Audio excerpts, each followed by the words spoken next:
before we end, I need to feel the energy in this room. How is everyone doing? That's the Bengaluru that I know of. Thank you so much for having me. It's such a pleasure to be amongst all of you. My job here, very hard in the next 10 minutes, try and teach you or share with you what is the right mindset to be an entrepreneur, to be a founder. But before that, I want to know how many of you here are founders or entrepreneurs already? Show of hands. Wow, quite a few of you.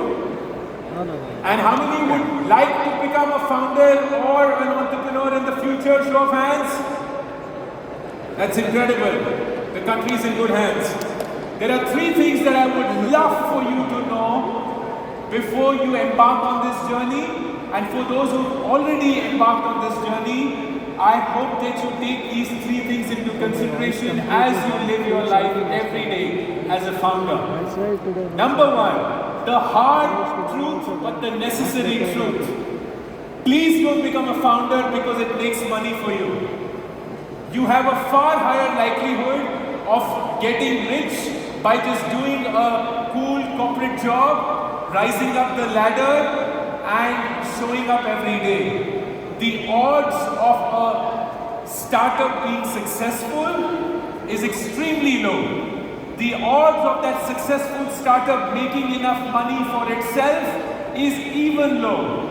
The odds of a successful startup making money for the business and then making money for the founder is extremely low. So when you hear all of these great news about unicorns and about billionaire founders, please remind yourself, these are the ones who survived to live and tell the tale. They are the ones who have made it. But for every single startup that makes it, there are a lot of startups that you will never hear of.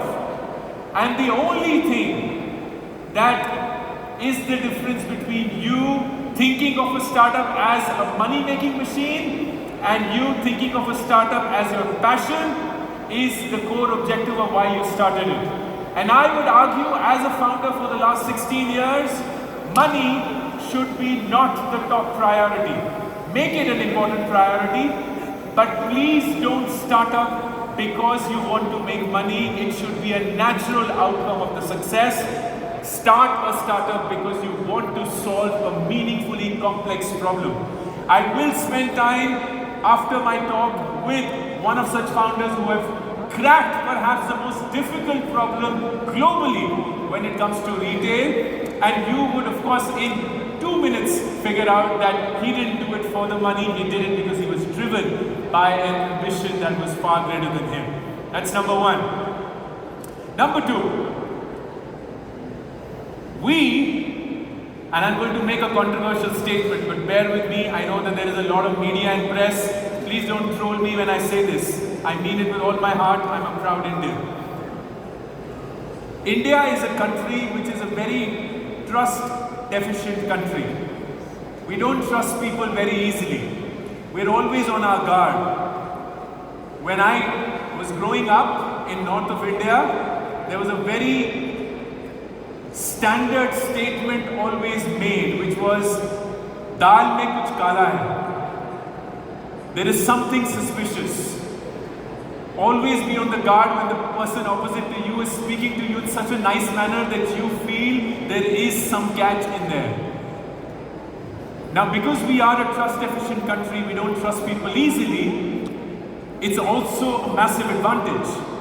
Because if you do get to a point that you can earn the trust of people, you can do whatever you wish to do. For example,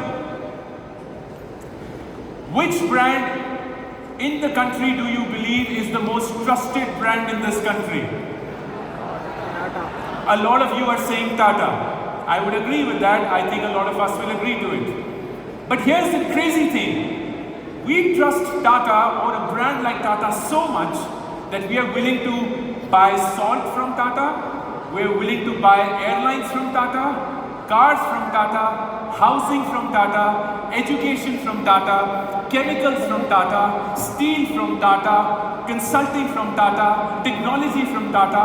We're ready to buy anything from Tata as long as it has the name Tata. And that's what trust gets you in this country. So as a founder, operate with trust. Operate with an insane level of trust, whether it's trust towards your employees, it's trust towards your employers, it's trust towards your consumers, it's trust towards your investors, it's trust towards the government, the policy. Start with trust. Because we on a daily basis in this country do not experience trust, we experience mistrust.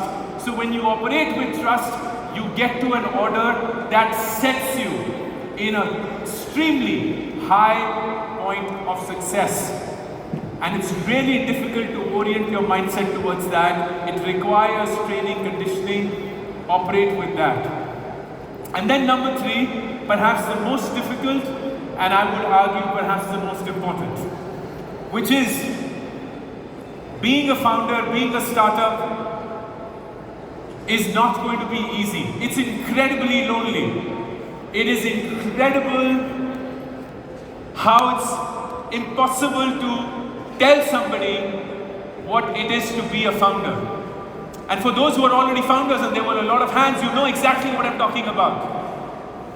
Most people don't even understand what you're going through. They don't understand the struggles. They don't understand how you're scared whether you will have the money to pay your employees the next month's salary, whether this business will even survive, whether you will be able to show your face to your parents, to your spouse, to your partner, to your friends, whether you will be successful, whether all the dreams and ambitions that you had when you started this startup are going to yield any effort or not. It is really, really hard, and unfortunately most people don't understand what it is.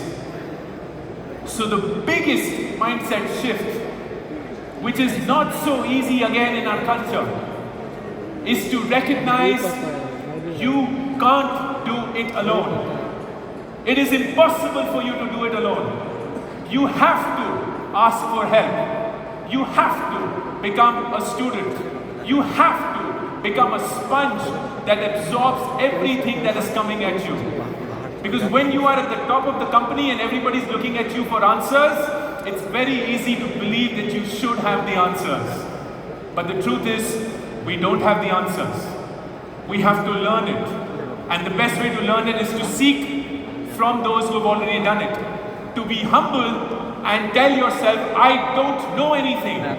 And I have to learn it from the best that this country has to offer. Unfortunately, we tend to live in this zero-sum mindset, which is that for me to win, somebody has to lose.